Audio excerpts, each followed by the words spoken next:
Hello dear student, paper discussion में आपका स्वागत है। आइए देखते हैं द मोस्ट इंपॉर्टेंट साइटोलॉजी का चैप्टर। देखिए इतने सारे सफिशिएंट क्वेश्चन इतने इसमें कि आपका एनसीईआरटी के एक भी लाइन नहीं छूटेगा। जैसे मैंने कल बताया था कि इसका पूरा थॉरो रिवीजन कराया था, आपका क्विक रिवीजन 50 to 60 मिनट में पूरा चैप्टर कंप्लीट कर दिए थे। अब हम लोग एक एक पोस्टमार्टम करेंगे, पूरा एक एक क्वेश्चन देखेंगे। कोई भी एनसीईआरटी की लाइन कहीं भी फंसती है तो आप एक एक चीज फिर से निकालेंगे, क्योंकि भाई जाहिर सी बात है, हो सकता है ये पेपर में क्वेश्चन डिक्टो ना आए लेकिन इसकी लाइन तो छपेगी। तो लाइन हमें पता होना चाहिए, यहाँ ये एग्जाम आ रही है, गलत है, ये सही है, तो वो होना चाहिए। ठीक है, तो आइए देखते हैं first question. Read the following statement first and second and correct answer. देखो इस बार नीट 2022 में जो पेपर हुआ उसमें असर्शन रीजन स्टेटमेंट वाले ज्यादा क्वेश्चन है, तो इसलिए ऐसा लगता है कि हम लोग को इसका प्रैक्टिस ज्यादा करना चाहिए। ठीक है, देखते हैं। बैक्टीरिया में भी very greatly in the shape and size the four basic shape that is bacillus rod shape, coccus spherical, vibrio comma and spirum spirillum, यही लिखा होगा।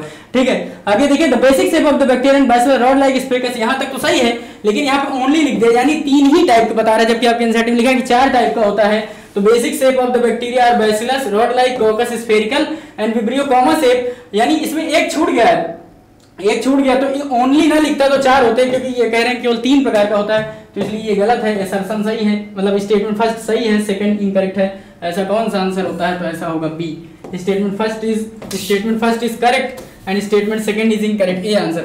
ये बिल्कुल गलती मत देखना कि यहाँ लास्ट में देख लिए इनकरेक्ट और इनकरेक्ट तो लगा दिए, ऐसा बहुत होता है। ठीक है, ठीक है, क्यों इनकरेक्ट है बताया? एक शेप यहाँ पे छूटा है, बेसिक शेप रॉड लाइक ठीक है, स्फेरिकल भी ठीक है, विब्रियो कॉमा ओनली कर दिया है और आपका स्फेरिकल छूटा है। आगे the scientist who discovered the triple helical structure of collagen was, बताया था कि जीएन रामचंद्र के बारे में 2-3 पॉइंट आपको याद रखना है। Triple helical structure of the collagen, ये आपको याद रखना है। और he was a dominating field in the protein structure, और इन्होंने लिनस पाउलिंग के साथ मिलकर alpha helix and beta pleated seat structure भी दिया था, इसलिए ये इंपॉर्टेंट हो जाता है। आगे बढ़िए। Which of the following scientist was first saw and describe the live cell, बताया था कि लाइव सेल किसने देखा था, तो वो थे एवी लीवेनहुक, एंटनी वॉन लीवेनहुक। इन्होंने बहुत सारे स्पर्म सेल और बहुत सारी बैक्टीरिया की पॉन्ड में देखा था सेल। लाइव सेल की बात करता है तो आप ये लगाएंगे, बाकी अगर नॉर्मली पूछा तो रॉबर्ट हुक के बारे में क्या, वो डेड सेल देखे थे, कॉर्क सेल। ठीक है, which of the following scientists who reported that animal cell had a thin outer layer which is known plasma membrane। अच्छा, प्लाज्मा मेम्ब्रेन के बारे में किसने बताया था?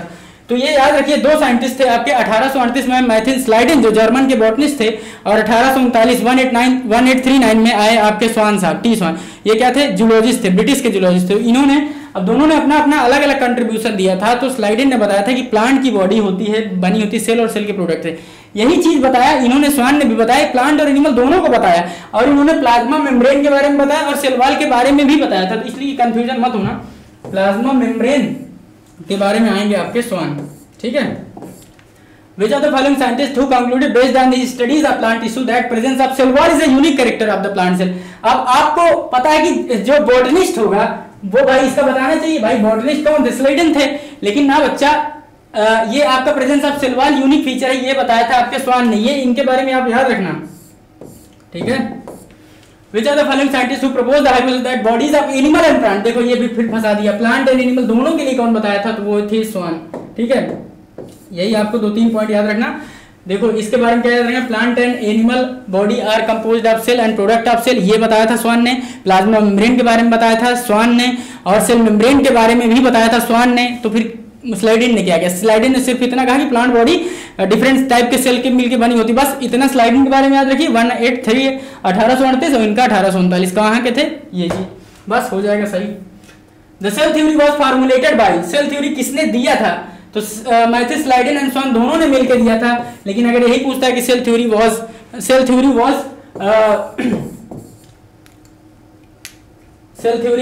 आपका मैथिस स्लाइडेन एंड स्वान ने दिया, और इसको रुडोल्फ वेर्को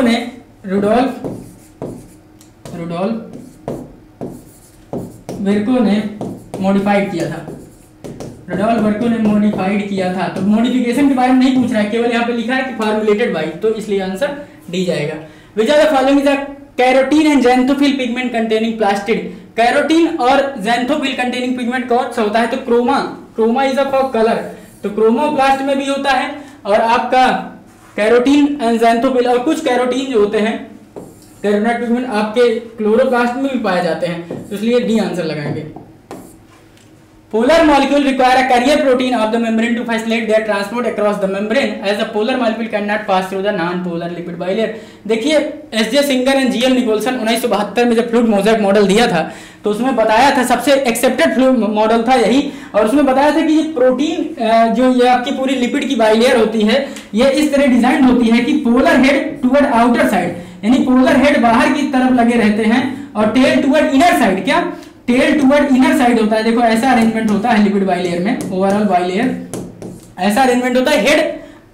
हेड बाहर की तरफ होता है और टेल अंदर की तरफ होता है। क्यों? क्योंकि इसे एक्वस एनवायरनमेंट से टेल को बचाना है। ये हाइड्रोफोबिक होती है और हेड होता है हाइड्रोफिलिक। तो ये बात लिखता है polar molecule require carrier protein. जाहिर सी बात है भैया फैसिलिटेड ट्रांसपोर्ट क्यों कराते थे? क्योंकि भाई लिपिड से जो चीज है लाइपोफिलिक है, वो जो हाइड्रोफिलिक है वो लिपिड में पास ही नहीं करेगा, ठीक है। तो इसलिए नहीं पास करेंगे तो उसे कुछ ना कुछ चाहिए, क्या प्रोटीन चाहिए, स्पेशल प्रोटीन चाहिए to transport their across the membrane. बात सही है। As a polar molecule can not pass through the non polar lipid bilayer. Lipid bilayer का नेचर नॉन पोलर होता है इसलिए मूव नहीं कर सकता, यानी बहुत सही है। और एक्सर्शन एक्सप्लेन भी कर रहा है। अच्छा एक्सर्शन रीजन जो मैंने बताया था तो कैसे करना है, तो बिकॉज लगा दीजिए। अगर बिकॉज के बाद आंसर आपका फिट बैठ रहा है तो ए जाएगा आंसर, और दोनों सही तो बी जाएगा, एक गलत है तो सी जाएगा, दोनों गलत है डी जाएगा, ये पता ही था।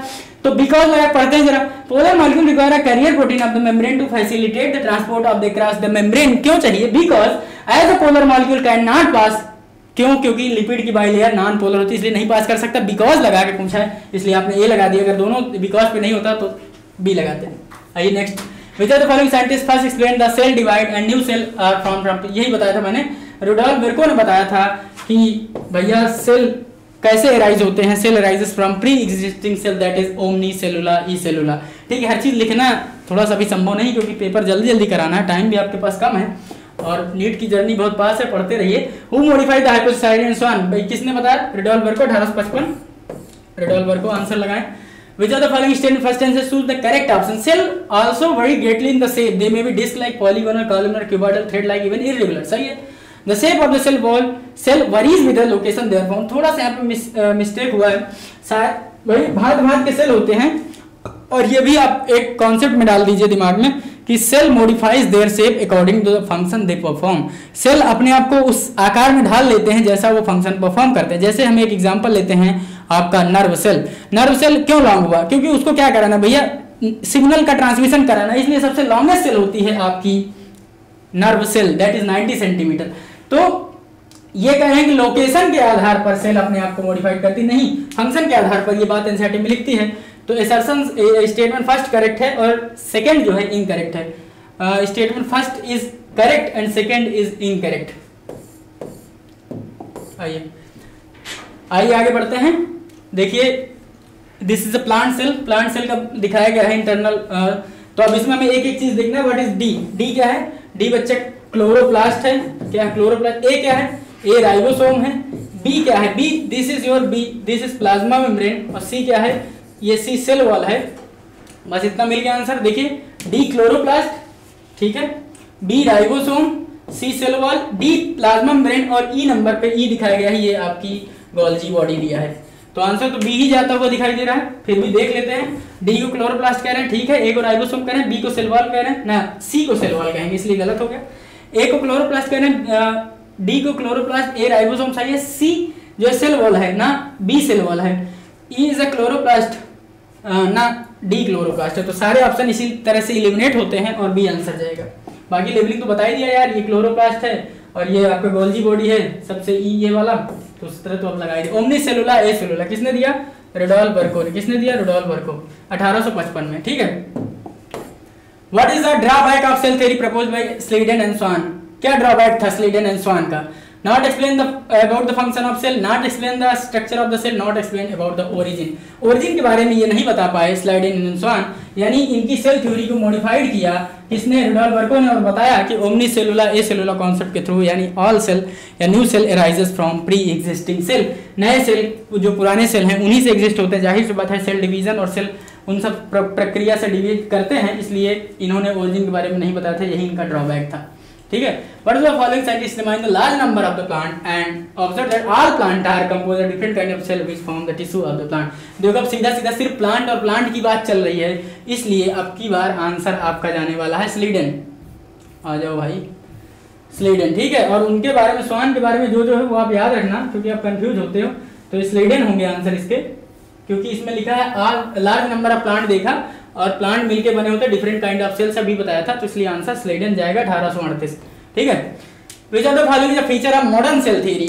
मॉडर्न सेल थ्योरी फीचर क्या है? All living organism composed of cell and product of cell. ये पहली लाइन है, 2 स्टेटमेंट पे आपके एनसीईआरटी लिखती है, उसी को यहाँ पे 3 स्टेटमेंट करा दिया गया है। All living organism composed of cell and product of cell, तो इन दोनों बात एक स्टेटमेंट में, ये सही है। All the new cell result pre existing cell, Rudolf Virchow के मॉडिफिकेशन के बाद ये स्टेटमेंट जोड़ दिया गया, यानी ऑल ऑफ दिस सही है।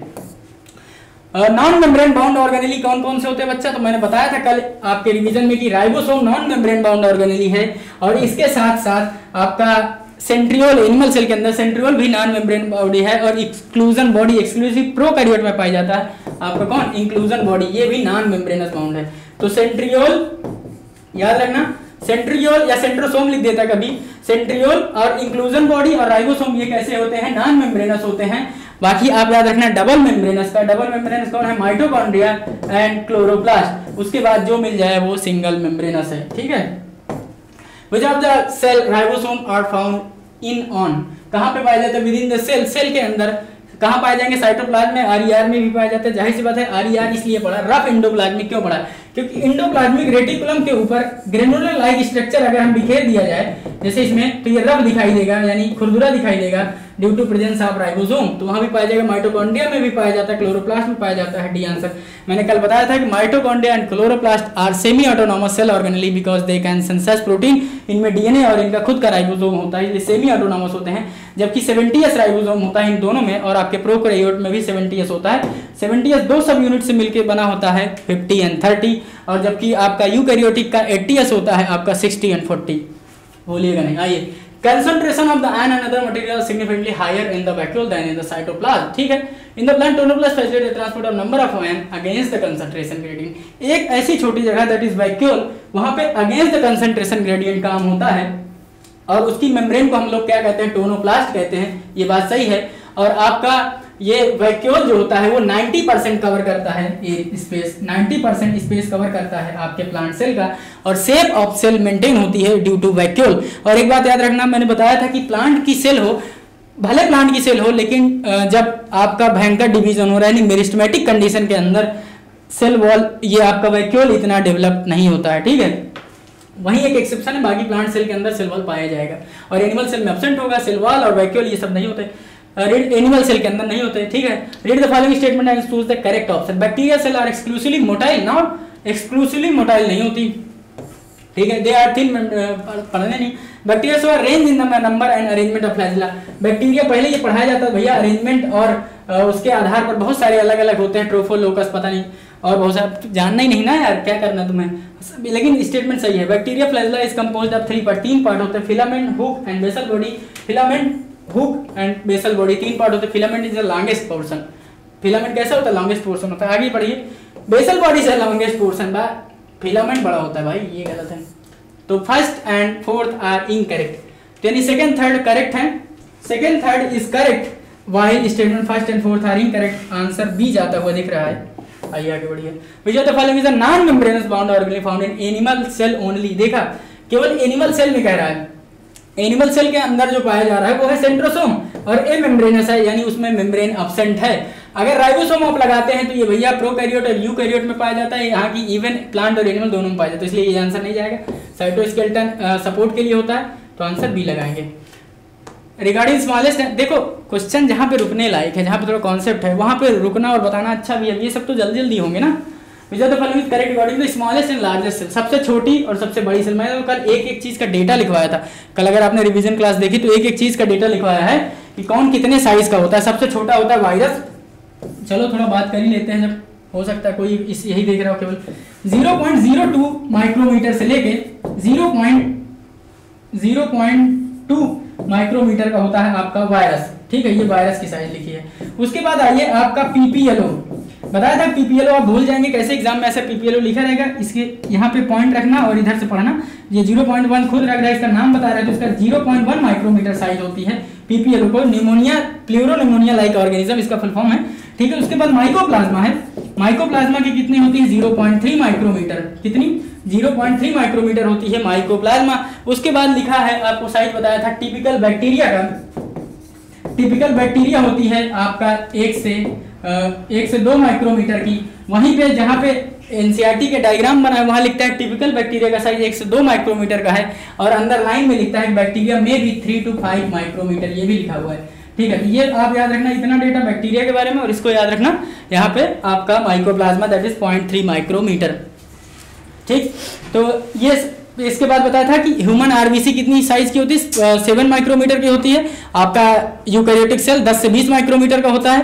ठीक है, ऑस्ट्रिच एक आइसोलेटेड सबसे बड़ा सेल होता है। और फिर गोल्जी बॉडी सिस्टर्नी का डायमीटर कितना है, माइटोकॉन्ड्रिया की लेंथ एंड डायमीटर, क्लोरोप्लास्ट की विड्थ एंड सब कुछ बताया है। अब इसमें क्वेश्चन आता है तो अभी रिवीजन करवाते हैं, इतना आप जान लीजिए। ठीक है, तो सबसे इसमें स्मॉलेस्ट छोटा कौन सा दिखेगा भाई 0.3 माइक्रोमीटर का माइकोप्लाज्मा होता है। ठीक है, क्योंकि वायरस की साइज गलत है, स्मॉलेस्ट तो हो जाता है लेकिन वायरस की साइज गलत है, 0.02 से 0.2 माइक्रोमीटर होता है, और 0.3 बैक्टीरिया नहीं होता, माइकोप्लाज्मा होता है। और 3 से 5 होता है बैक्टीरिया, भी बताया था 3 से 5 बैक्टीरिया होता है। तो क्वेश्चन के अकॉर्डिंग आप सी लगाएंगे। और यहाँ पे अगर सबसे लार्जेस्ट सेल आइसोलेटेड पूछा जाता, हाँ ठीक है, तो आप तब देखते हो उसको कि आपका ऑस्ट्रिच एक तो नहीं दिया हुआ है ऑप्शन में, लेकिन क्वेश्चन के अकॉर्डिंग रेस्पेक्टिवली आप सी लगाएंगे। Which of the following largest single cell, देखो पूछ दिया, एग ऑफ एन ऑस्ट्रिच सबसे लार्जेस्ट आइसोलेटेड सेल है आपका egg of an ostrich.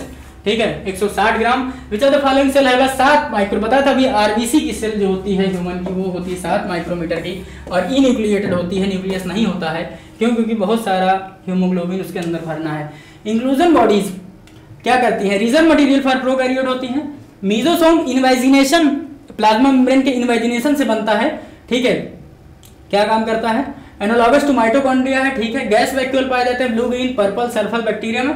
70s ribosome का 50-30 सब यूनिट होता है। What is S stand here, S is a Svedberg unit, Svedberg unit होती है that is the indirect measure of size and density. ठीक है, polysome यानी मेनी पॉलीसोम या polyribosome क्या होता है, when several ribosome attached on a messenger RNA, जब बहुत सारे राइबोसोम मैसेंजर आरएनए में लगे होते हैं उसे पॉलीसोम या पॉलीराइबोसोम कहते हैं। वो क्या करता है, ट्रांसलेट करता है मैसेंजर आरएनए को प्रोटीन इन प्रोकैरियोटिक सेल। तो ई नंबर का 4th हो जाएगा, ई का 4th हो जाएगा। देख लो ई का 4th है, 2 ऑप्शन में है, आगे बढ़ो।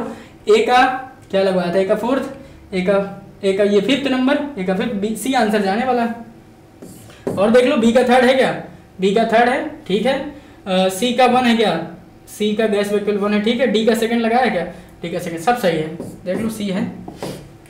Which of the following is the longest cell, कौन से लॉन्गेस्ट सेल होती है, तो लार्जेस्ट नहीं पूछा है, लॉन्गेस्ट पूछा है। तो नर्व सेल बहुत लोग भावनाओं में बह के एक अपना ऑस्ट्रिच करेंगे, ये लॉन्गेस्ट नहीं लार्जेस्ट होता है। वॉल्यूम और लेंथ में जो हो वो लार्जेस्ट है, और लेंथ में बढ़ाया जाता है नॉर्मल, ये 90 सेंटीमीटर होता है। ठीक है, आगे बढ़ो। The prokaryotic cell are represented bacteria along with bacteria, साथ साथ और भी सारे एग्जांपल बताए थे, बीजीए, माइकोप्लाज्मा, पीपीएलओ, यानी सारे एग्जाम ये पता होना चाहिए भाई प्रोकैरियोट कौन कौन से। तो आपको ये जितनी बैक्टीरिया है वो तो रख लो प्रोकैरियोट में। ब्लू ग्रीन एल्गी है, mycoplasma that is not algae, blue green algae is not algae, algae नहीं है, फोटोसिंथेसिस पिगमेंट पाया जाता है इसलिए इसका नाम पढ़ा दिया गया blue green algae, this bacteria. और ऑल ऑफ दीज इसीलिए आंसर लगाएंगे, थोड़ा जल्दी में है क्यों, क्योंकि टाइम कम है। All prokaryote have a cell wall surrounding the cell membrane except in, सभी prokaryotic cell wall surrounding cell membrane होते हैं एक्सेप्ट इन, किसमें सेल वॉल नहीं पाई जाती। तो आप अगर अच्छे से पढ़े हैं chapter number 2 that is biological classification in your 11th NCERT, उसमें लिखता है mycoplasma lack cell wall and it can survive without water. ठीक है, आइए आगे बढ़िए। No organelle like one of the eukaryote are found in prokaryotic cell except, कह रहा है कि नो ऑर्गेनेली कोई भी ऑर्गेनेली नहीं पाए जाते हैं जैसा कि यूकैरियोटिक में पाया जाता है प्रोकैरियोट में, एक्सेप्ट किसे छोड़ के। तो भैया आपको पता है कि प्रोकैरियोट और यूकैरियोट में राइबोसोम दोनों में पाया जा रहा है, केवल उसका कॉन्फ़िगरेशन अलग है, उसमें 70 है और इसमें आपके यू में 80s है। तो भैया पाया तो जा रहा है, राइबोसोम को छोड़ के कुछ भी नहीं पाया जाता सिमिलर। तो सी आंसर जाएगा क्वेश्चन के अकॉर्डिंग।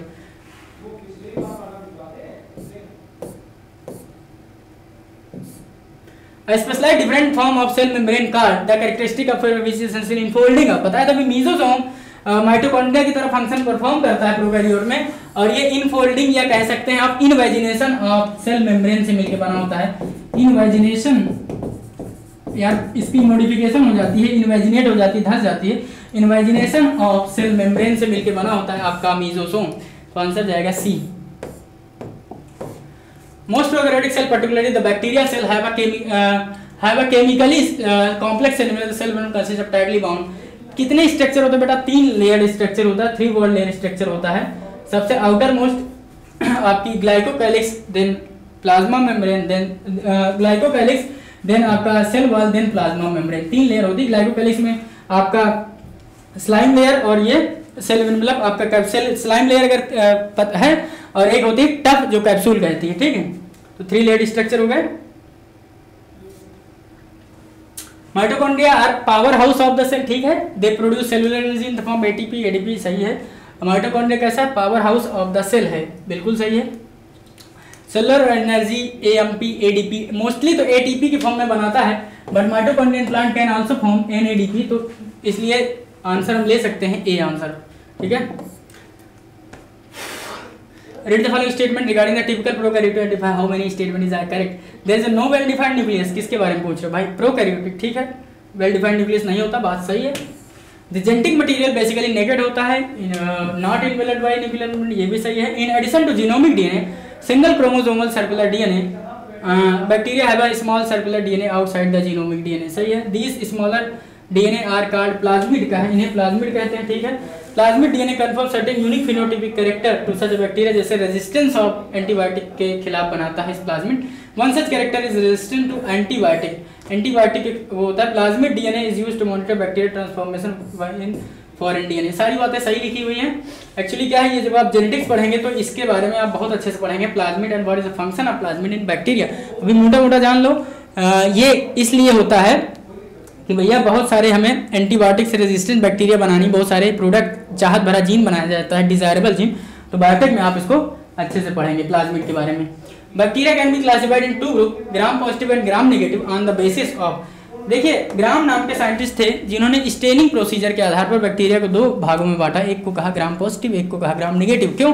जो स्टेनिंग प्रोसीजर को एब्जॉर्ब कर लेती थी, अपने अंदर ले लेती थी, उन्हें कहते थे ग्राम पॉजिटिव, और जो स्टेनिंग प्रोसीजर को रिस्पॉन्ड नहीं करती थी वो थी ग्राम नेगेटिव बैक्टीरिया। ये आपके बीएससी लेवल में बहुत सारे अच्छे पॉइंट हैं और पूछे जाते सवाल। अभी आप इतना जानो कि ग्राम नाम के साइंटिस्ट थे जो स्टेनिंग प्रोसीजर के आधार पर डेवलप किए थे बाई ग्राम। ग्राम नाम के साइंटिस्ट थे। आगे बढ़ो। The composition of thickness of glycocalyx, देखो ग्लाइकोकैलिक्स स्लाइम लेयर और कैप्सूल, थिक जो थिन होती है slime layer among different bacteria is अलग अलग होती है, डिफरेंट होती है। कैप्सूल और स्लिमी मास लेयर, ठीक है, अलग अलग होती है। Many bacteria have small circular outside the genome. These are smaller DNA card. इन्हें क्या कहते हैं भैया? आप कहते हैं प्लाज्मिड। इन्हें क्या कहते हैं? Plasmid. Glycocalyx differ in the composition and thickness among the different bacteria. In the sum of it could loose sheath. Loose sheath वाले को मैंने बताया था, ग्लाइकोकैलिक्स में जो लूज शीथ होता है उसे क्या कहते हैं? स्लाइम लेयर कहते हैं, और जो टफ होता है उसे कहते हैं कैप्सूल। और दोनों मिलके स्लाइम लेयर और कैप्सूल दोनों मिलके बैक्टीरिया को बचाते हैं फ्रॉम डेसिकेशन एंड बस्टिंग, यानी फटने से और उसके मैकेनिकल डैमेज से बचाते हैं ये दोनों layer. In some of the prokaryote like cyanobacteria there are other membranous extension into cytoplasm, जिसे कहते हैं पिगमेंट अगर कंटेन कर रहा है तो दैट इज क्रोमैटोफोर, ठीक है। वैसे भी आप लगा दो हटा दो। स्टार्ची सीट विदाउट प्रोटीन होता है पेरिनोइड। राइबोसोम के बारे में आप पढ़े हैं, क्रोमैटोफोर ये जाएगा। Kinetochore is a structure in the cell. तो आप सर एलिमिनेशन भी लग जाता, लेकिन फिर भी सही है। Which of the following is not related with mesosomes? It is present beside typical lamellae, सही है। They help in cell wall formation, DNA replication. कल रिवीजन में बताया था कि cell wall formation, DNA replication, distribution of daughter cell में help करते हैं। They also help in respiration secretion process to increase the surface area of the plasma membrane enzymatic content. This structure also found in eukaryote. बच्चा देखो बताया था कि mesosome जो होते हैं ये आपके प्रोकैरियोट में पाए जाते हैं। मीजोसोम यूकैरियोट में कहाँ देखा जाते हैं? प्लाज्मा मेम्ब्रेन का इन्वेजिनेशन होकर बनाता है मीजोसोम, हाँ, मॉडिफिकेशन से, और माइटोकॉन्ड्रिया की तरफ बिहेव करता है। तो भैया इस यूकैरियोट में तो प्रॉपर माइटोकॉन्ड्रिया पाई जाती है, इसलिए डी इनकरेक्ट है। और पूछा आपसे इनकरेक्ट है, not correct. In prokaryote ribosome are associated with, prokaryote में राइबोसोम किससे एसोसिएटेड? प्लाज्मा मेम्ब्रेन से। जाहिर सी बात है, पहली लाइन लिखा है एनसीईआरटी में, जहाँ पे आप प्रोकैरियोटिक के बारे में पढ़ेंगे वहां पे लिखा हुआ है prokaryote ribosome are associated with plasma membrane, ठीक है। हम लोग के राइबोसोम RER में होते हैं, तो इसलिए यूकैरियोट में। In prokaryote which type of ribosome present? Prokaryote कैसा होता है बच्चा? 70S पाया जाता है। कैसा 70s पाया जाता है। क्या सब यूनिट होती है 50 + 30 50 + 30 सब यूनिट होती है। 50s + 30s what is S? S क्या होता है सेडबर्ग यूनिट होती है जो इनडायरेक्ट मेजर होती है साइज और डेंसिटी की। इन prokaryote ribosome made up of which type of सब यूनिट बताया था, प्रोकैरियोट में भी बताया था 50 30 ठीक है। और अगर यूकैरियोटिक है तो वो 80s है और उसमें की सब यूनिट होती है 60 40।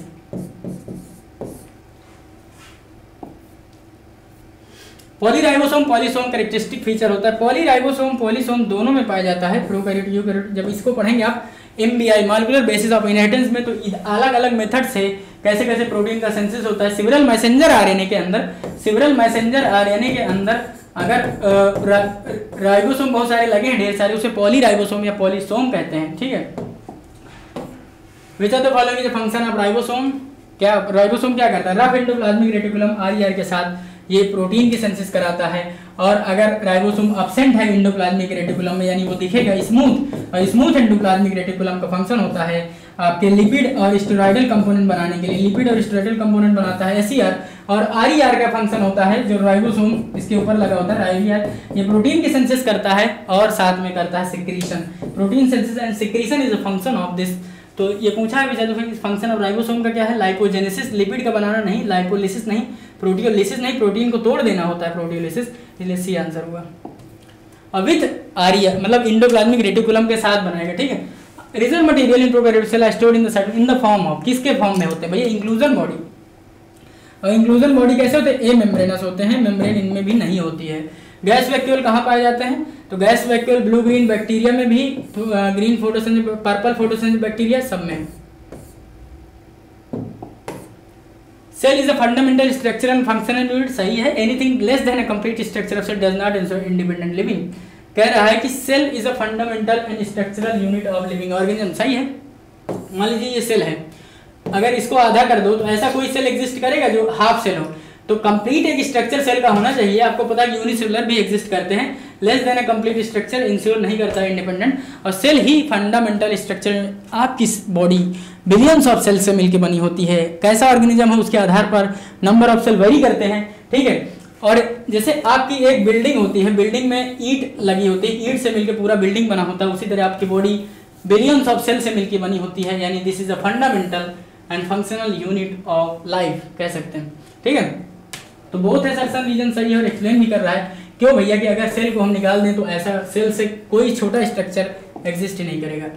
ग्लाइकोपैलिक शुड बी लूज शीथ, ठीक है। लूज शीथ कहते हैं जिसे कहते हैं स्लाइम, देखो क्या करे कैप्सूल कह रहा है भैया, टफ वाले को कहते हैं, और थिक एंड टफ वाले को स्लाइम लेयर कह रहे हैं, दोनों उल्टा कर दिया था। Glycol should be loose sheath called slime layer in some while other it may be thick and tough that is called capsule. तो अपोजिट कर दिया, पहला गलत। The cell wall determine the shape of the cell and provide a strong structural support to prevent the bacteria from bursting and collapsing। बताया था bursting फटने और mechanical damage से बचाता है, ठीक है। The plasma membrane is a selectively permeable nature and interact with the outside the world, ठीक है। Plasma membrane is a similar structure to that of eukaryote। PM plasma membrane पाया जाता है similar to the eukaryote। इसमें पूछा क्या था? Incorrect पूछा था, तो पहले आंसर इनकरेक्ट है। Which of the following true about inclusion body? These are not bound, बिल्कुल सही बात है। याद रखिएगा कि नॉट बाउंडेड होते हैं, किसी मेम्ब्रेन से बाउंड नहीं होते हैं आपके इंक्लूजन बॉडी, और स्पेशली प्रोकैरियोट में पाए जाते हैं, ठीक है। These are like free, cytoplasm में फ्री पाए जाते हैं। फॉस्फेट ग्रेन्यूल, साइनोफाइसिन ग्रेन्यूल और पीसीजी ग्लाइकोजन ग्रेन्यूल इसके एग्जाम्पल होते हैं। तो ऑल ऑफ दीज आंसर जाएगा। Which of the following enable scientists to discuss the possible structure plasma? Plasma membrane की स्ट्रक्चर को पढ़ने के लिए साइंटिस्टों को किससे हेल्प मिली? तो chemical studies on cell membrane specially in the WBC, नहीं आरबीसी में पढ़ा गया। Chemical studies on the cell membrane specially neuron, नहीं RBC. Chemical studies on the cell membrane specially in the hepatocyte, नहीं। Chemical studies on the cell membrane specially in the human RBC after the advent of microscope in 1950। Electron microscope 1950 में discover हुआ, तो RBC में study हुआ था, D answer जाएगा। चलिए this is structure, levelling करिए। क्या कह रहा है? ए क्या है? इंटर डबलेट ब्रिज है। क्या है बेटा? A is the inter doublet bridge. देखो ए आंसर आपका ए पे कहीं पे इंटर डबलेट ब्रिज है, यहाँ भी है, और चलो कर लेते हैं पहले पूरा। As a inter doublet bridge. B क्या है? माइक्रोट्यूब्यूल है, लेकिन कहाँ? इनर वाला है, तो आप सेंट्रल माइक्रोट्यूब्यूल कहेंगे, इसे सेंट्रल माइक्रोट्यूब्यूल कहेंगे। और सी नंबर कहाँ है? See this is a radial spoke. क्या है? रेडियल स्पोक तीली बताया था, तीली यार, तो रेडियल स्पोक है सी। डी क्या है, डी प्लाज्मा मेम्ब्रेन है। ई क्या है आपका पेरिफेरल माइक्रोट्यूब्यूल है, बाहर वाला है पेरिफेरल, और एफ है सेंट्रल सीथ। जो भी आंसर मिले लगा दो, पढ़ लो। ए क्या है A is inter doublet bridge सही है। B central microtubule, B central microtubule सही है। B central. सी नंबर पे रेडियल स्पोक है क्या, देखो रेडियल स्पोक है सही है। C number radial spoke. D number पे आते हैं, D is a plasma membrane, D is a plasma membrane, ठीक है प्लाज्मा मेम्ब्रेन लिखा है, D is a plasma membrane. F क्या है, F is a sheath, central sheath है, ठीक है, और एफ बस इतना ही है, तो सारे मिल गए, तो यानी बी तो सही दिख रहा है। अब पढ़ लेते हैं, देख लेते हैं।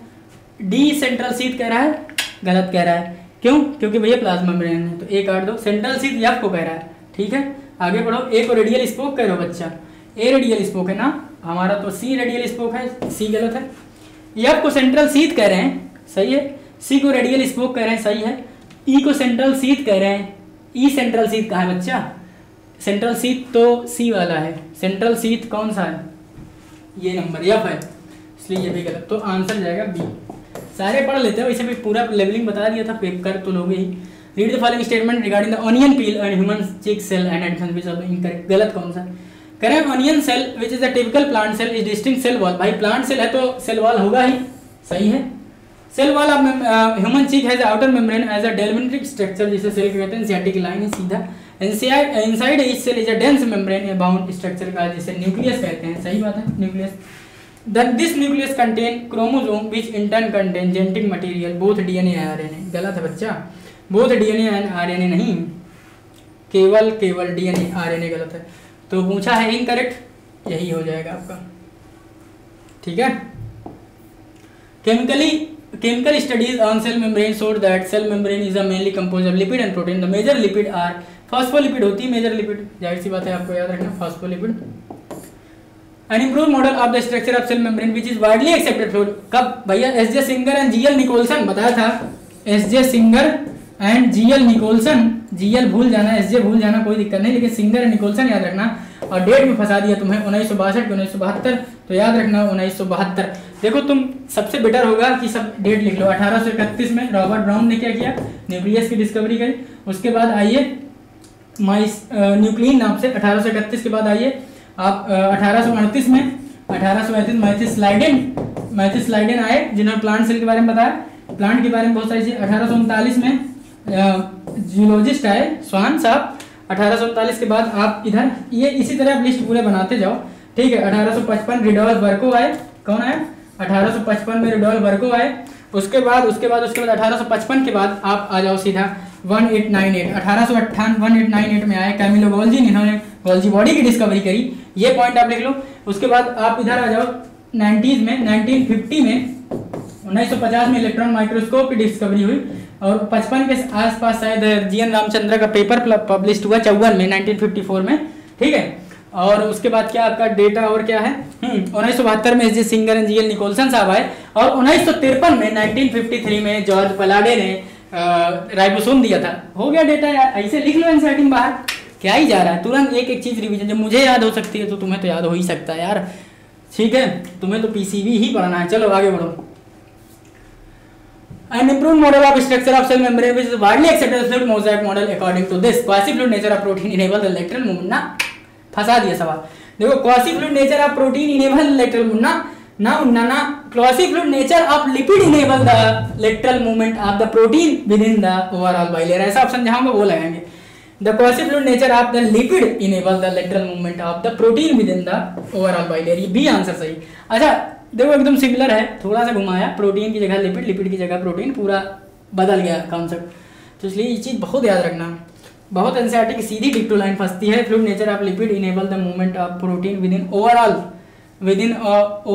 बाइलेयर, या फ्लूइड नेचर बोल दिया, क्यों गलत है, क्योंकि क्वासी फ्लूइड था, तो इसलिए आंसर 2 जाने वाला था, लेकिन पहला क्यों गलत हुआ बता दिया। Algae have a cell wall made up of cellulose, galactans, manans and some mineral like calcium carbonate, ये तीनों तो थे ही, सम मिनरल भी था, सम मिनरल लाइक कैल्शियम कार्बोनेट, और साथ में सिलिकॉन डाइऑक्साइड वो भी था, लेकिन अब आपके एनसीईआरटी में नहीं लिखा है, कैल्शियम कार्बोनेट लिखा है, इसलिए आप इसको याद रखिए। Which are the following is a function of cell wall, give shape to the cell, भाई जाहिर सी बात है शेप देता है, मैकेनिकल डैमेज से बचाता है, सेल टू सेल इंटरेक्शन करता है, और कोई भी मुंह उठा के नहीं चलाना चाहिए, बैरियर भी प्रोवाइड करता है, यानी all of these are function of cell wall. आगे बढ़ो। And higher plant cell wall is made of cellulose, hemicellulose, pectin and protein, इन सारे चारों कंपोनेंट से मिलकर बना होता है आपका प्लांट सेल की cell wall. Cellulose, hemicellulose, pectin, protein, तो ए बी दोनों आंसर है, तो ऑप्शन डी जाएगा, योर आंसर इज डी, दोनों कवर कर रहा है ना, cellulose, hemicellulose, pectin and protein. ठीक, याद रखिए एल्गी की सेलुलोज गैलेक्टिन माइनन सब मिनरल लाइक कैल्शियम कार्बोनेट से मिलकर बने होते हैं, और इसकी आपकी cellulose, hemicellulose, pectin and protein, जितनी बार बोलो यार कम से कम याद रहे, एग्जाम तक तो याद रखो यार। The cell wall of young plant cell primary wall is capable of growth which is gradually diminish the cell mature and secondary wall form। कहाँ secondary wall कहाँ बनेगी? भाई बताया था कि बाहर की तरफ से मैच्योरेशन होता है तो अंदर की तरफ आपका नई सेल बनती है, तो कह रहा है diminishes cell mature बाहर की तरफ and secondary wall is formed on the inner side of the cell, अंदर की तरफ बनेगी, इसलिए आंसर जाएगा A। The middle lamella is a layer of किसका होता है? कैल्शियम पेक्टेट का, जाहिर से कैल्शियम पेक्टेट विच होल्ड और ग्लू, दो प्रकार के सेल को गोंद का काम करता है आपका कौन सा? Middle lamella, that is made up of calcium pectate. ठीक है,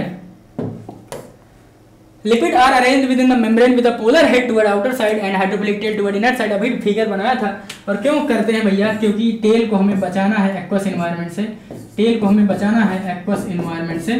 क्यों? क्योंकि ये ऐसे अरेंज होता है, तो ये टेल आपकी देखो अंदर की तरफ बनाई गई है टेल, क्योंकि इसे बचाना है लिपिड, तो इसलिए वही बात एकदम सही लिखा है। This ensure that non polar tail, ये टेल कैसी है? नॉन पोलर है, यानी हाइड्रोफिलिक है। नॉन पोलर टेल यानी ये लाइपोफोबिक है, हाइड्रोफिलिक है। Non polar tail saturated hydrocarbon protected from aqueous environment, क्योंकि एक्वस एनवायरनमेंट से बचाना है, तो दोनों बात सही है और एक्सप्लेन भी कर रहा है, बिकॉज लगा के चेक कर लो। Read the following step regarding physicochemical. देखिए ये क्वेश्चन कहाँ से आया? पेज नंबर 123 से तो आया है, जहाँ पे एनसीईआरटी में जब यूनिट लिखता है, कोई भी यूनिट शुरू होती है तो उसमें कुछ इंट्रो पार्ट लिखा रहता है, तो जहाँ पे लिखता है कि भैया this is your unit third cytology, यानी the unit of life cell, 3 chapter इसमें पढ़ाएंगे आपको हम, cell, the unit of life, then biomolecule, then cell cycle. तो जहाँ पे ये पेज लिखा है वहां से ये सवाल उठाया गया है। क्या लिखा है? Physico chemical approach to study and the living organism is called reductionist biology. सबसे नीचे आप आइए पैरा में, वहां पेज नंबर पे देखिए, तो 5वीं-6वीं लाइन से ऊपर आप बढ़ेंगे तो देखेंगे लिखा है the physico chemical approach to study and describe the living organism is called reductionist biology. उसके बारे में लिखा है रिडक्टिव बायोलॉजी। पूछता क्या है? Physico chemical approach enable us to describe the various processes in the molecular term. सही है। This approach is established by the analysis of living tissue. कैसे एस्टैब्लिश किया? बहुत सारे टिश्यू की एनालिसिस करे, एलिमेंट और कंपाउंड की स्टडी किए। सही है। It will tell us what type of inorganic compound are present in living organism. अब आप पढ़े नहीं होंगे एनसीईआरटी, तो यहाँ पे घुमा दिया, इनऑर्गेनिक नहीं ऑर्गेनिक कंपाउंड। जो थोड़ा सा भी दिमाग लगाया होगा उसे कुछ भी नहीं आता तो समझ गया होगा कि भैया इनऑर्गेनिक नहीं ऑर्गेनिक की बात चलेगी यहाँ। It can explain the normal process that occur during the disease condition. ये भी बात सही है। तो आई थिंक इनकरेक्ट पूछा होगा, क्योंकि एक आंसर मिल रहा है इनकरेक्ट, तो ये आंसर जाएगा सी। ठीक है बच्चा, क्योंकि यहाँ इनऑर्गेनिक नहीं ऑर्गेनिक होना चाहिए। और physico chemical approach to study the organism, living organism क्या कहलाता है? रिडक्शनिस्ट बायोलॉजी कहता है। क्या कहलाता है? Reductionist biology. ठीक है, आगे बढ़ो। पूछ ले शायद रिडक्शनिस्ट बायोलॉजी क्या होती है। Double membrane boundary which is divide the intercellular space extra cellular, जिससे किसमें होता है भैया? इंडोप्लाज्मिक रेटिकुलम में। लुमिनल, एक्स्ट्रा लुमिनल, जो सेल की तरफ है, जो साइटोप्लाज्म की तरफ है वो एक्स्ट्रा लुमिनल, और इसके अंदर की तरफ फेस करेगा वो आपका luminal. Synthesis of lipid and steroid, SER बताया था, लिपिड और इसके लिए SER.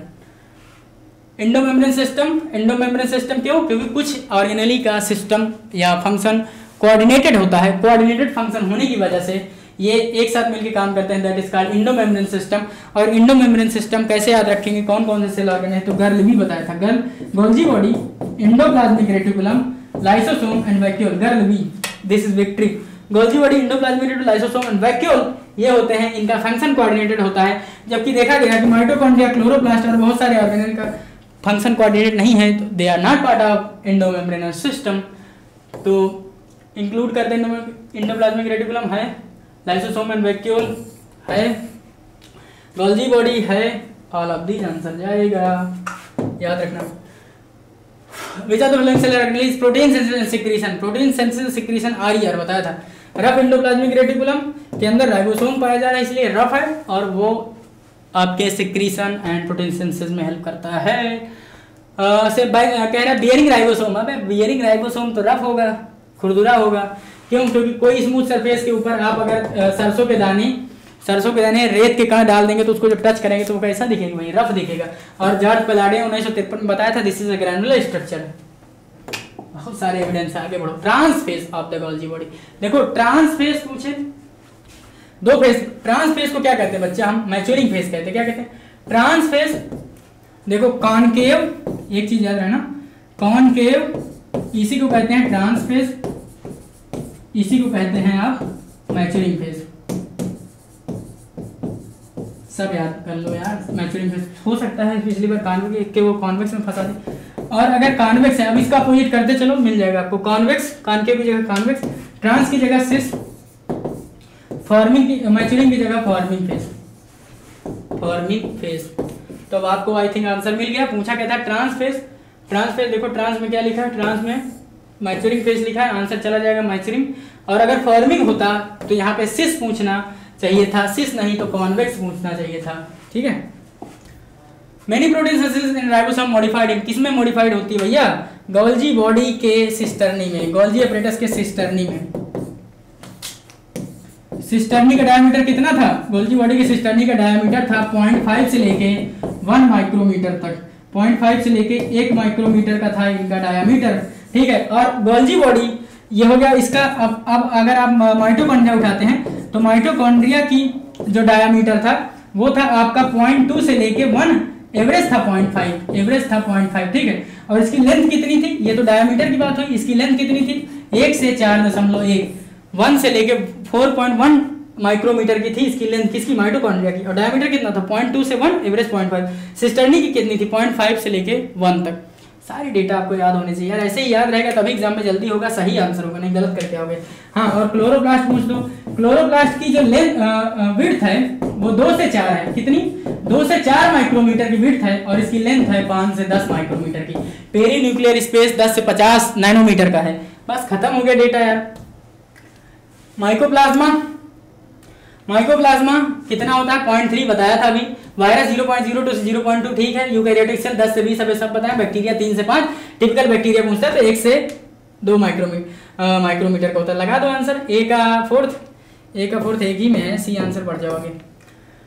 Ratio protein and lipid concept, हाँ भाई जाहिर सी बात है, रेशियो ऑफ द लिपिड और प्रोटीन अलग अलग सेल में अलग अलग वेरी करेंगे। ह्यूमन बीइंग की आरबीसी के अंदर 42% प्रोटीन कह रहे हैं, 62% लिपिड कह रहे हैं। इतने नल्ला समझे हो भाई, बच्चे हमारे सब एनसीईआरटी पढ़ते हैं, बार बार पढ़ते हैं। ठीक है। 42 और 62 नहीं चल सकता तुम्हारा। 52 और 40 का रेशियो है, 52-40 का रेशियो है, और फिर भी तुम गलत बता रहे हो। 52% होता है आपका प्रोटीन और 40% होता है आपका लिपिड।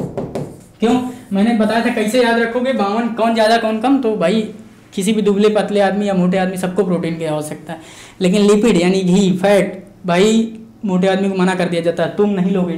क्यों? तो किसको प्रेफरेंस मिलता है? प्रोटीन को प्रेफरेंस, इसलिए 52% प्रोटीन एंड 40% लिपिड। इसका वास्तविकता से कोई लेना देना, याद रखना के लिए नहीं, कॉन्सेप्ट जोड़ दिए।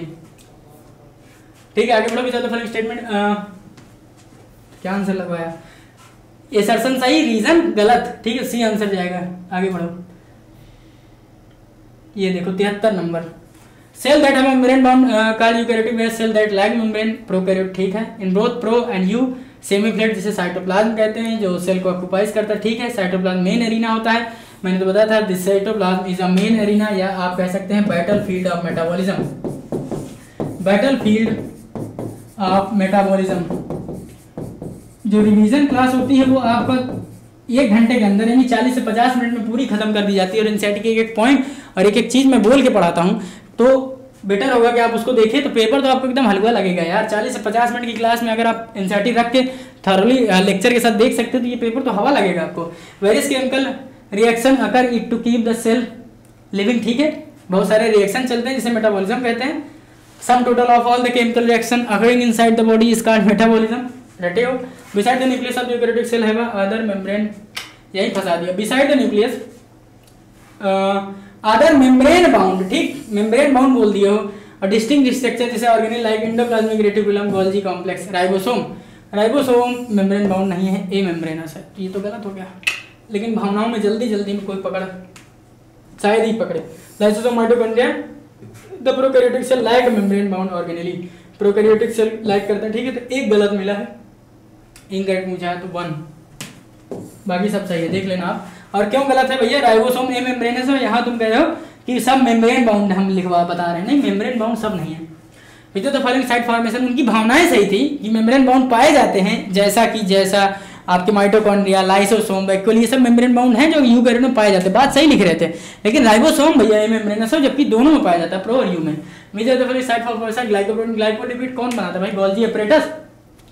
पैकेजिंग ऑफ द मटेरियल, इसीलिए एक नाम अगर दिया जाए गोल्जी बॉडी को तो ज्यादा बेटर है इनके फंक्शन के आधार पर। Which of the following function principal perform, वही पूछ दिया, पैकेजिंग ऑफ मटेरियल। आगे बढ़ो।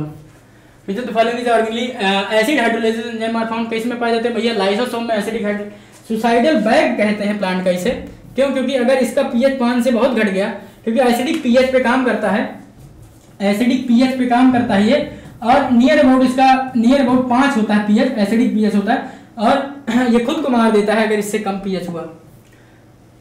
बहुत सारे एंजाइम लिपिड को तोड़ने वाला लाइपेज, प्रोटीन को तोड़ने वाला प्रोटीज, कार्बोहाइड्रेजेस फाउंड होते हैं आपके लाइसोसोम में, यानी ऑल हाइड्रोलिटिक एंजाइम इसमें पाए जाते हैं। Which of the following is the membrane bound vesicular structure found by the process of packaging material, आपका क्या बनता है पैकेजिंग मटेरियल से, तो भैया endoplasmic reticulum, hence endoplasmic reticulum is associated with Golgi apparatus. ये बात एनसीईआरटी लिखती है कि hence Golgi apparatus is associated with endoplasmic reticulum in the near the nucleus, ठीक। एंजाइम ऑफ लाइसोसोम के cycle are capable of digesting, भाई carbohydrate को तोड़ने के लिए कार्बोहाइड्रेट, लिपिड को तोड़ने वाले लाइपेज, प्रोटीन को तोड़ने वाले प्रोटीएजेस, सारे हाइड्रोलिटिक एंजाइम पाए जा रहे हैं जो एसिडिक पीएच पे काम कर रहे हैं, इसलिए सारे पाए जाएंगे all of these. Plant cell है वैक्यूल एक्टिव एक्टिव 90% पाया जाता है भाई, 90% पाया जाता है, शेप ऑफ सेल यही मेंटेन करता है, ठीक है। Vacuole is the membrane bound space found in the cell, भैया देखो वैक्यूल को मैंने ना ए मेम्ब्रेनस में पढ़ा है ना डबल में, तो सिंगल मेम्ब्रेन रख लेते हैं। और इसकी मेम्ब्रेन बाउंड स्ट्रक्चर को क्या कहते हैं, जो इसकी परत होती है, खोल होती है, उसे टोनोप्लास्ट कहते हैं। तो दैट इज डबल मेम्ब्रेन नहीं, माइटोकॉन्ड्रिया क्लोरोप्लास्ट डबल है, सिंगल मेम्ब्रेन है, ठीक है, टोनोप्लास्ट होता है, बी आंसर जाएगा, डबल नहीं है, डबल नहीं है। Inner membrane of mitochondria project in the form of manifold, जैसे आप क्या कहते हैं, क्रिस्टी कहते हैं, क्या कहते हैं, क्रिस्टी कहते हैं। Each mitochondria is double membrane bound structure, the outer membrane and inner membrane dividing lumen distinctly into two aqueous compartment. The inner compartment is called, कह रहा है कि each mitochondria डबल मेम्ब्रेनस होता है, luminous structure to aqueous compartment, inner compartment जिसे matrix कहते हैं, क्या कहते हैं, matrix. Depending upon the is of extraction of the membrane protein integral peripheral कहते हैं, ठीक है। अगर इंटीग्रल यानी अंदर धसी हुई है, बरीड इनसाइड इंटीग्रल, और अगर बाहर है प्रोजेक्टेड ऑन द सरफेस है तो पेरिफेरल। पेरिफेरल का मतलब होता है परिधि। ये पढ़ते हैं integral protein lie on the surface ना, सरफेस पे तो पेरिफेरल होगी बच्चा, and peripheral protein totally buried in the membrane, उल्टा कर दिया है, totally buried in the membrane है आपका इंटीग्रल वाली, और पेरिफेरल परिधि वाली बाहर पाई जाएगी। तो इसलिए आपका असर्शन तो सही है, रीजन फॉल्स है। और क्यों समझ गए बच्चा, नाम ही पकड़ लो यार, ये देखो नाम पकड़ लो, क्या लिखा, इंटीग्रल, इन माने इनसाइड वाली, अंदर वाली, पेरिफेरी परिधि नहीं, सरफेस वाली, तो सी तो पकड़ लो। आइए आगे, फेम्ब्री क्या कह रहा है, the fimbriae are elongated tubular structure made up of the special protein, बहुत तगड़ा बोले हो, ऐसा लिखे हैं, लगता है एकदम सब सही लिख रहे हैं। Fimbriae are the elongated tubular structure made up of special protein, ना बच्चा, पिलाई आर द इलांगेटेड, ये सारे सरफेस स्ट्रक्चर है बैक्टीरिया के, पहली बात आपको याद रखना, these are all surface structure of bacteria, surface structure है पिलाई और फेम्ब्री दोनों, और मोटिलिटी में हेल्प नहीं करते, बल्कि फेम्ब्री वगैरह ये रॉक्स वगैरह के सबस्ट्रेटम से होस्ट के टिश्यू में चिपकने के लिए फेम्ब्री पाया जाता है, ठीक है, और फ्लैजेला होता है मोटिलिटी के लिए। और कह रहे हैं पिलाई आर स्मॉल ब्रिस्टल लाइक ना, फेम्ब्री आर, यहाँ पे फेम्ब्री होना चाहिए, fimbriae are the small bristle like fibre sprouting out of the cell. तो बच्चा याद रखना, फेम्ब्री जो होता है वो ब्रिस्टल लाइक सेल स्प्राउटिंग होता है, बाहर निकला होता है फेम्ब्री, और पिलाई जो होता है वो ट्यूबुलर लाइक स्ट्रक्चर होता है जो स्पेशल प्रोटीन का बना होता है। दोनों गलत कर दिया, बोथ स्टेटमेंट आर इनकरेक्ट। पकड़ पाए थे? चलो, सरफेस स्ट्रक्चर याद रखना, मोटिलिटी में हेल्प नहीं करते हैं, पकड़ने चिपकने में हेल्प करते हैं। Which of the following is present mitochondria of cell, mitochondria में 70s राइबोसोम पाया जाता है यार, और सिंगल सर्कुलर डीएनए भी पाया जाता है, ठीक है, सेमी ऑटोनोमस था, few RNA molecule, all of these. और माइटोकॉन्ड्रिया किससे डिवाइड होती है? फिजन से, ठीक है, वही सवाल, फिजन, फिजन से। ये वाला देखो, ए नंबर क्या है? ए नंबर है आपका SER, क्या है? A smooth endoplasmic reticulum. A जो स्मूथ एंडोप्लाज्मिक रेटिकुलम, इसको मैं जूम नहीं कर सकता,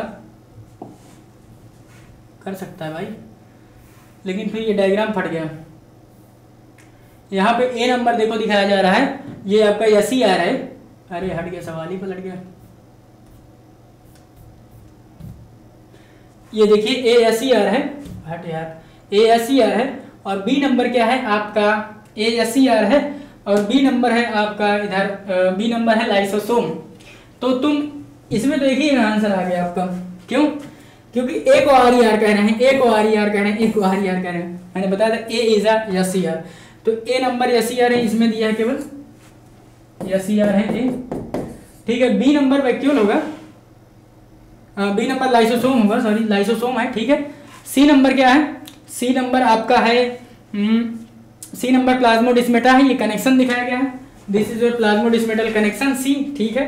डी नंबर माइटोकॉन्ड्रिया है, डी आपका नहीं, माइटोकॉन्ड्रिया नहीं, माइटोकॉन्ड्रिया ये वाला स्ट्रक्चर है, और यहाँ पे कोई लेबलिंग नहीं, मान लो ये कर देते तो ये माइटोकॉन्ड्रिया हो जाती, और ये जो है थ्रेड लाइक ऐसे स्ट्रक्चर बना है, दिस इज माइक्रोट्यूब्यूल, ठीक है। और आपका और क्या बचा? डी के बाद ई बचा। ई नंबर पे क्या है? ई कहाँ? ये है, इसमें देखो राइबोसोम लगे हुए हैं, तो ये RER है, रैप्ट एंडोप्लाज्मिक रेटिकुलम, इसलिए आंसर डी जाएगा। एक ही में पकड़ लिए थे यार, इसको सबको RER बोल रहा है, ए जबकि SER है, और ई नंबर पे RER है। Oval spherical rod like filament colourless plastid, जाहिर सी बात है आपने पकड़ा, यहाँ पे दिखा है कलरलेस प्लास्टिड, तो ल्यूकोप्लास्ट कलरलेस होता है, क्रोमोप्लास्ट कलर होते हैं, और ग्रीन स्पेशली है तब आपका वो क्लोरोप्लास्ट होगा। Storage organ not expose bye sunlight से ल्यूकोप्लास्ट कलरलेस प्लास्टिड जिसे आप कहते हैं, और क्रोमोप्लास्ट कलर्ड होते हैं, यहाँ पे सीधा कलरलेस लिखा है इसलिए मोर देन तो लेंगे ही नहीं, क्लोरोप्लास्ट में ग्रीन होता है। Protein storing leucoplast is known as, और आपका इधर ये भी नहीं होगा, क्लोरो भी नहीं, क्यों? क्योंकि ग्रीन कलर होता है, उसमें कलरलेस बोला है। Protein storing leucoplast are known as, देखो पता था ल्यूकोप्लास्ट 3 प्रकार के हो सकते हैं, एल्यूरो, अमाइलो और एलायो। एल्यूरो बताया था आर आ रहा है, तो एल्यूरो प्रोटीन के लिए है, नाम से ही पकड़ लो यार, एल्यूरो प्रोटीन। देखो अमील, अमील का मतलब होता है स्टार्च, जैसे अमाइलेज स्टार्च को डाइजेस्ट करता था कार्बोहाइड्रेट, तो अमाइलेज जो है कार्बोहाइड्रेट यानी स्टार्च के लिए स्टोरिंग बॉडी है ल्यूकोप्लास्ट, दैट इज कॉल्ड अमीलोप्लास्ट। और आपका एक बचा इलायो, इलायोप्लास्ट, इलायो ELAIO, आप नाम से कैसे पकड़ोगे? देखो OIL, ऑयल, तो लिपिड और ऑयल के लिए आपका इलायोप्लास्ट। तो पूछा क्या था? प्रोटीन के लिए, तो एल्यूरो, आर से प्रोटीन, आर इसमें मिल रहा है, और बाकी तीनों समझ गए। एल्यू अमीलो किसके लिए? स्टार्च, कार्बोहाइड्रेट, इलायो किसके लिए? ऑयल के लिए। रटने का तरीका भी बता दिया यार। Space limited by the inner membrane of chloroplast, जिसे क्या कहते हैं? मैट्रिक्स कहते हैं। क्या कहते हैं? मैट्रिक्स आएंगे। अबे वहां पे space limited by the inner membrane of chloroplast stroma कहलाता है, जहां पे डार्क रिएक्शन चलती है, ठीक है। Ribosome are the granular structure observed under the electron microscope, George Palade ने 1953 में किया था। यहाँ फंस जाते हैं आप, जॉर्ज पेलाडे सब में है, अगर डेट नहीं याद है तो नहीं कर पाते। मैंने बताया था, इसलिए डेट एंड डेटा सब याद रखना। 1953 में ये है, 72 में सिंगल, सारे बताए हैं, सिंगर एंड निकोलसन है 1972 में। Study understand the physiology and behaviour process, वहीं से क्वेश्चन आया है ये आपका, जहाँ पे यूनिट लिखा है। One can take the physico chemical approach, ठीक है, physico chemical approach to study understand the organism is called reductionist biology. अभी वहां बताया था कि physico chemical approach to study and understand the living organism क्या कहलाती है? रिडक्शनिस्ट बायोलॉजी कहलाती है। दोनों स्टेटमेंट सही है। All eukaryotic cell are not identical, बिल्कुल जाहिर सी बात है, सभी identical. Plant animal cell are different from process cell wall, plastid and large central vacuole which are absent in animal cell, ठीक है। कह रहे सभी यूकैरियोटिक सेल एक जैसे नहीं होते, ठीक है। प्लांट सेल एनिमल से डिफरेंट होते हैं फॉर्मर पोजेस, यानी पहला वाला, फॉर्मर का मतलब पहला, और यहीं पे एक वर्ड यूज करेगा लेटर, तो बाद वाला, यानी एनिमल सेल के बारे में कहते हैं तो लेटर होता, और फॉर्मर कह रहे हैं प्लांट के बारे में सोचना है आपको।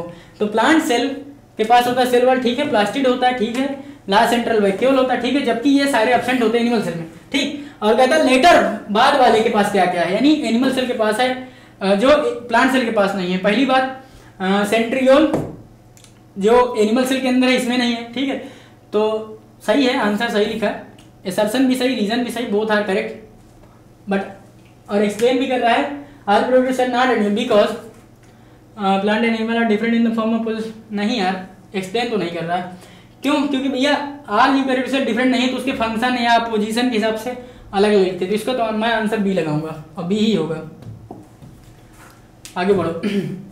रॉबर्ट ब्राउन डिस्कवर न्यूक्लियस, ठीक है, investigation of microscope improve, Robert Brown ने 1831, ये ठीक है।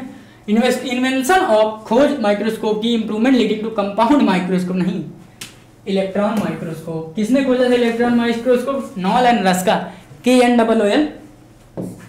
जीके का सवाल याद कर लो यार, नॉलन रस्का क्या ही जाता है। एडवेंट ऑफ नॉलन रस्का ने मिलकर खोजा था इलेक्ट्रॉन माइक्रोस्कोप, कब? 1950 में एनसीईआरटी में लिखा है, लेकिन नाम नहीं लिखा, नाम मैंने बता दिया। और ये क्या है? कंपाउंड, चूतिया बना रहे हो, कंपाउंड गलत है भी। 1838 मैथ्यू स्लाइडन, ठीक है, ब्रिटिश जूलॉजिस्ट है, कितनी बार चीख चीख के बताया था कि स्लाइडन जो है वो आपके जर्मन के बॉटनिस्ट हैं भाई। थर्डर स्वान 1839 सही है, जर्मन बॉटनिस्ट है, नहीं अबे ये जूलॉजिस्ट है, उल्टा कर दिया। सी गलत, डी गलत, बी गलत, सब गलत, ए सही है केवल। करेक्ट कौन सा है? ओनली ए, ऐसा है, कुछ भी कठिन नहीं था यार, सब सही है, सब एनसीईआरटी से है और रिवीजन के लिए बहुत बेस्ट है। ए क्या है? ए आपका न्यूक्लियस है, दिस इज योर व्हाट, पूरा कंप्लीट स्ट्रक्चर देखो दिखाया गया, ये पूरा, ये आपका पूरा न्यूक्लियस है, ठीक है। डी क्या है? इसके बगल में न्यूक्लियस है तो इसका पोर होगा, यानी न्यूक्लियर पोर होगा, न्यूक्लियर पोर होगा। सी नंबर पे देखो आपको दिख रहा है बहुत सारे राइबोसोम, तो जाहिर सी बात है रफ होगा, RER होगा। और यहाँ पे देखना बी पे कोई राइबोसोम नहीं दिया है, तो यानी ये SER है, स्मूथ एंडोप्लाज्मिक। और ये जो स्ट्रक्चर दिखाया जा रहा है दाना ग्रेनुलर लाइक, यही है आपका राइबोसोम। तो राइबोसोम अगर है तो रफ, नहीं है तो स्मूथ, और बाकी ये न्यूक्लियस और न्यूक्लियर पोर। ऐसा आंसर है ए न्यूक्लियस है, ए न्यूक्लियस है, ठीक है। यहाँ पे दिया है, यहाँ पे दिया है, यहाँ पे दिया, 3 आंसर जाने वाले हैं, सी कट गया। बी नंबर SER है, बी नंबर SER है, बी नंबर SER है, ठीक है, इसमें है। और बी नंबर इसमें भी SER, इसमें भी, इसमें गलत हो गया, तो देखो कट गए 2, AC कट गया, BD आंसर जाने वाला है। आगे बढ़ो, बी नंबर हो गया, सी नंबर पे आ जाओ। सी नंबर RER है, सी नंबर RER है, ये देखो सी नंबर RER लिखा है, ये RER लिखा, ठीक है। आगे बढ़ो, डी नंबर क्या है? डी आपका न्यूक्लियर पोर है कहीं? D number, D nuclear pore है, ठीक है। और ई है राइबोसोम, ई है राइबोसोम, तो ये तो बी आंसर मिल गया है। लेकिन अब हम लोग जो काटे हुए थे कि ए और सी तो नहीं जाने वाला था, लेकिन डी क्यों गलत हो गया? सी को RER बता रहे हैं, सी को RER बता रहे हैं, ठीक है। डी को राइबोसोम बता रहे हैं ना, यही गलती कर दिया इन्होंने, डी को राइबोसोम बता ना, डी न्यूक्लियर पोर है, ई राइबोसोम है, इसलिए बी आंसर होगा। Many membranous organelle are considered together an endo membrane system, ठीक है। Function of memory organelle are independent, नहीं भैया, तभी तो इंडो मेम्ब्रेन है, साथ साथ मिलकर काम कर रहे हैं, देयर फंक्शन इज कोऑर्डिनेटेड। तो असर्शन सही, रीजन फॉल्स, असर्शन सही, रीजन फॉल्स। और कौन कौन से इंडो मेम्ब्रेन है? गर्ल बी, Golgi body, endoplasmic reticulum, lysosome, vacuole. 98 number ER endoplasmic reticulum, endoplasmic reticulum क्या करता है?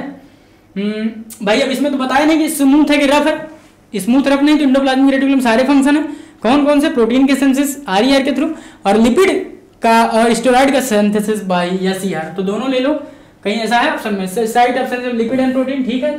तो थर्ड आंसर ले लेंगे, थर्ड ले ले, डी आंसर जाने वाला है। Golgi apparatus site of formation of glycoprotein and glycolipid, 5वां, ठीक है, इसमें बी का पॉइंट दिया। लाइसोसोम क्या है?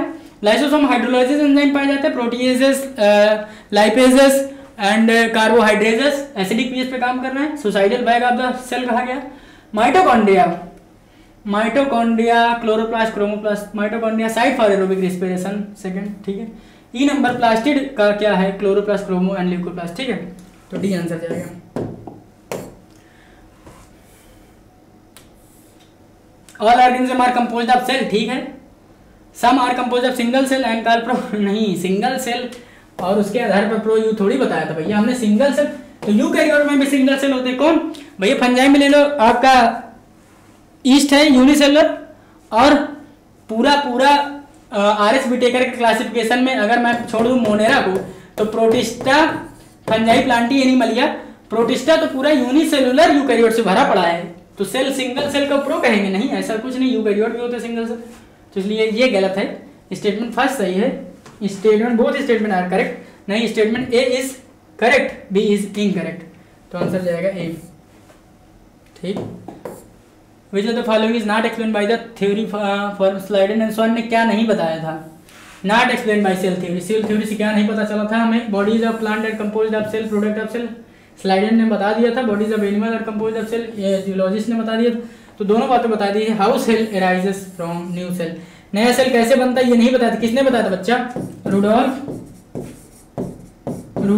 वर्को ने बताया था,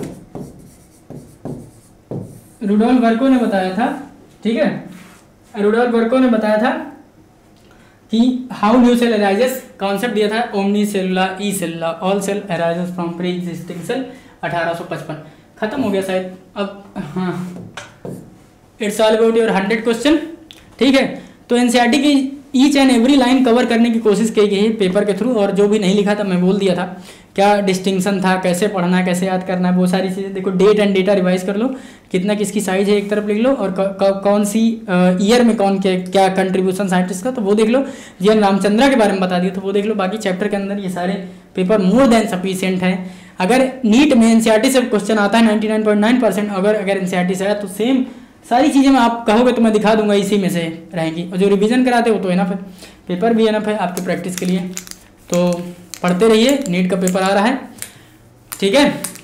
तो आज हैप्पी शिवरात्रि डे है, तो wish you all very happy Shivratri to you and your family.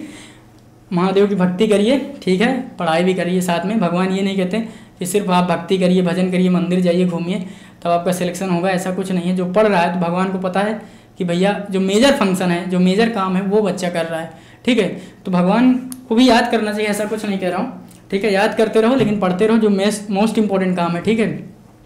तो बस आप लोगों के लिए बस यही है कि यार हर साल सब कुछ आता है, हर त्यौहार, हर सब कुछ आता है, माँ बाप का जो सपना होता है डॉक्टर बनने का वो साल में एक ही बार आता है, और शायद अगर किसी का अगर ये साल गड़बड़ तो हो सकता है उसको चांस ना मिले कि अगली बार वो फिर से उस चीज़ को कर सके, ठीक है। तो साल बहुत इंपॉर्टेंट है, गवाइए मत, डॉक्टर बनिए, देश का नाम रोशन करिए, तब तक पढ़ते रहिए। थैंक यू, धन्यवाद।